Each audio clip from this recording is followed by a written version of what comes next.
Hi, I'm Joel Gilgard with Gilgard Analytics. Thank you for tuning in to this YouTube video clip.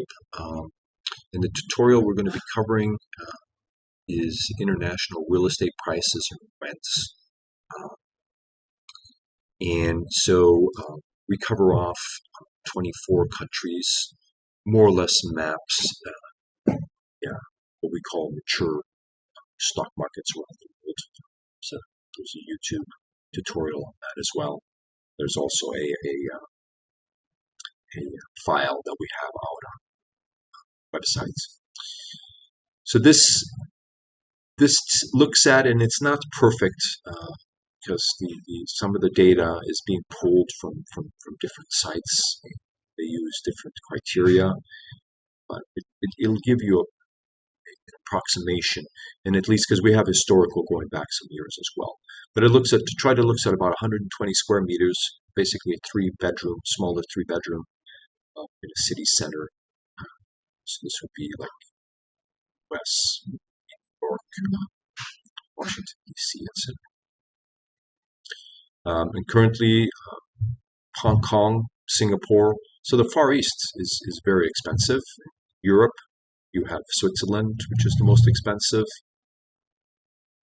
And on the flip side, you have South Africa, Malaysia, Indonesia, and India, which are relatively inexpensive.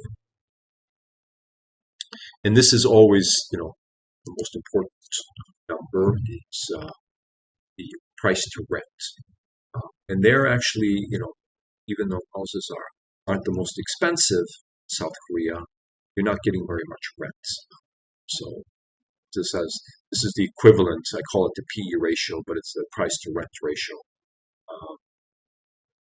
And Hong Kong does much better, even though it's the most expensive. About 70. You have Taiwan. So they have little. What this tells me, right, is that there are people who have money, right?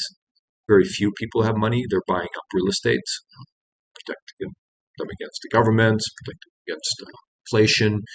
But there are very few people who can afford to pay the rents that you would.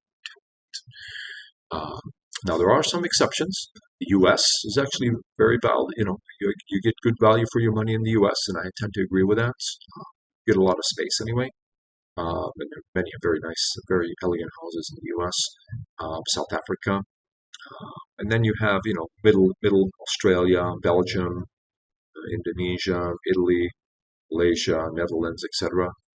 They're not that expensive. Places like Switzerland, Sweden, Japan. Again, the houses are too expensive. You have fewer people who are wealthy, really wealthy, who are buying up the houses. People can't afford to rent them. And this gives you a view of the average global house prices, 120 square meters over the past, going back to 2022. These are prices in US dollar. They're not adjusted for inflation. So average prices, they have pretty much gone down, as have rents.